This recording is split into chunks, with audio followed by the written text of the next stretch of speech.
The Vector is a fully automatic submachine gun that's ranked number 1 in accuracy among SMGs. It also has the second fastest reload time, just behind the MP7. Unfortunately, this is about where the standout qualities of the Vector ends. The Vector is, I would say, one of the most consistently average submachine guns in the game. The Vector is ranked 4th in fire rate and average damage per bullet and 5th in range. The iron sights for the Vector are clear, the recoil is low, but we're going to have to add something to beef this gun up and make it competitive. This gun kills in 4 shots at close range, 5 at mid, and 6 at long range. Using average damage and fire rate, the time to kill for the Vector is about 0.32 seconds, which ranks it 4th among SMGs. But it's ahead of 2 of the longest range and highest damage per bullet SMGs. So in reality, this gun is in last place. But I have some plans for the class that will bump this gun up in performance and in the rankings.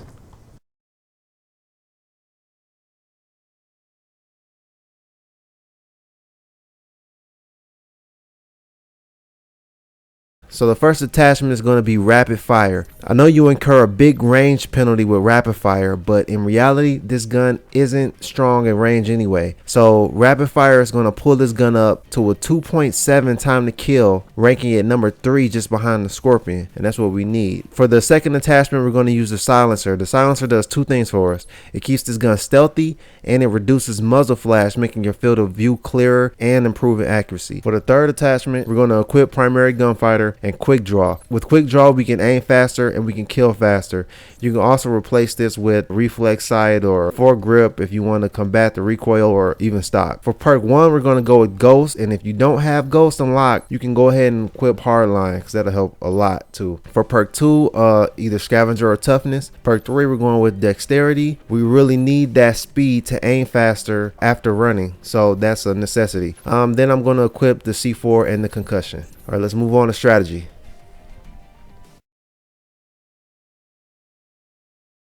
So for the strategy, I want to do it a little bit different this time. The Vector is, unlike the other guns that we've been doing in this series, it's very difficult to win gunfights with the Vector. That's why we added rapid fire. Rapid fire helps, but there's still a couple guns that you're going to run up against, like the Chicken or the Scorpion, that are simply just more powerful. So you have to really pay a lot of attention to being stealthy with this gun, and you also have to aim down sights.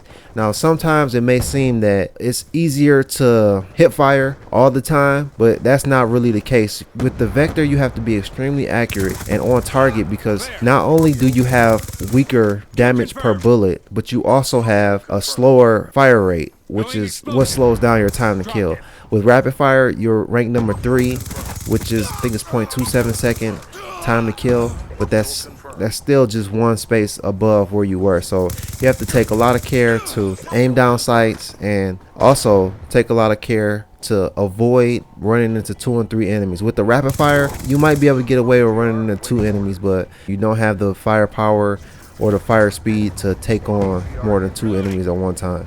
Now in this gameplay, I take advantage of the stealth aspect of this class, and I take advantage of the score streak setup that I have, which is the score streak setup I've been using for the past 5 or 6 videos of a logical class. That's the AGR, the stealth chopper, and the orbital VSAT. I didn't say put hardline on this class either. I recommend going with ghost, but if you're going for the higher score streaks, it's a really bright idea to use hardline, because hardline is going to be working for you. Every kill you get, every assist you get is going to be helping you get towards your score streaks, and if that's what your goal is, then you should really go for a hardline. Now you can see here that I'm avoiding going into really open areas of the map, because I know that the rapid fire on this gun drastically reduces my range. So I've taken this gun and made it powerful up close, but any mid or long range battles that you could have potentially won before you put rapid fire on,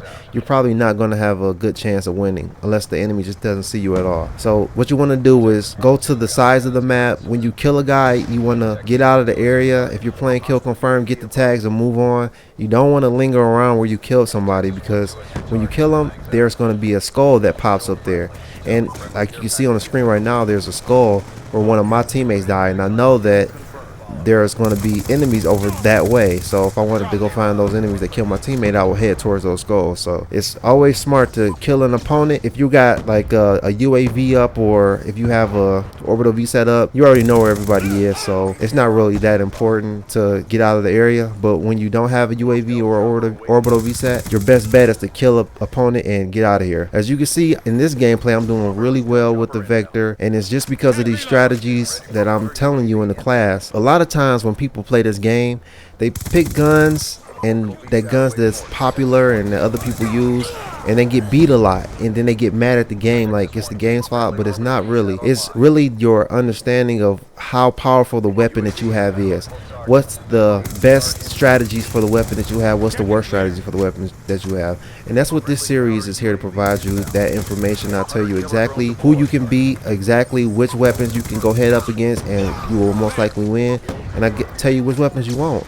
And for the Vector, in this case, if we didn't have the rapid fire on there, you would probably lose most of the head-to-head gun battles. So that can be very frustrating. Rapid fire is really the saving grace for this gun.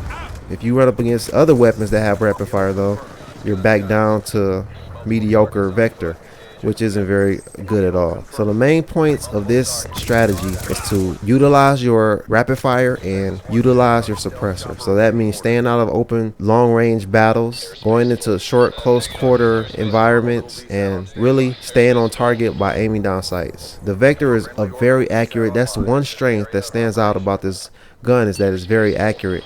So when you aim down sights, you really are ensuring that most of your bullets are on target.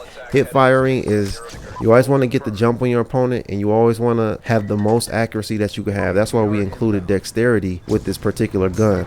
You may have noticed that I play a lot of kill confirmed in the logical class videos and actually in my regular play, just simply because the kill confirm is one of the fastest paced game types, and it's also really good. The points that you get from collecting the tags are really good for score streaks and building score streaks fast.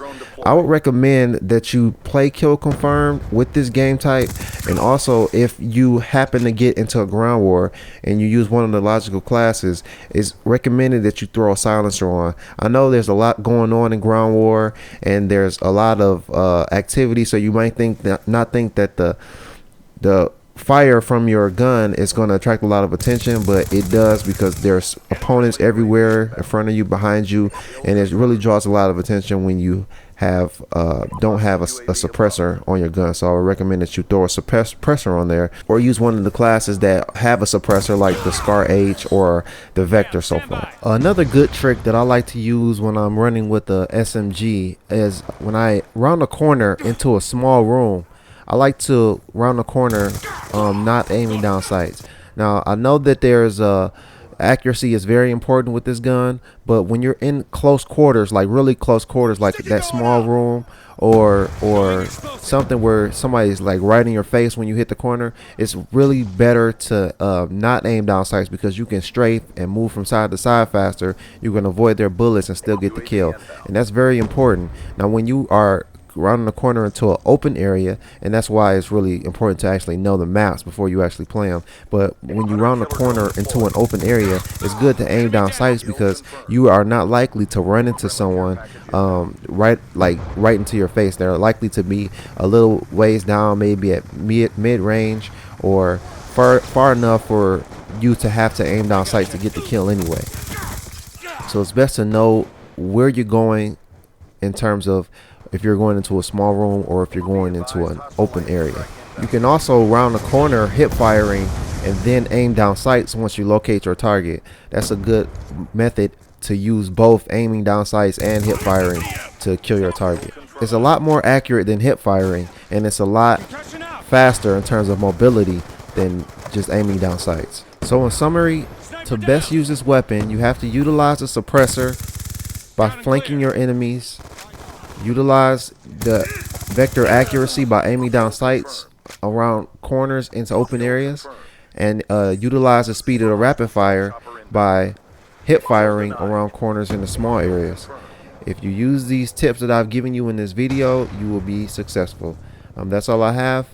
Thanks for watching. See you next week. Mission complete. Solid performance.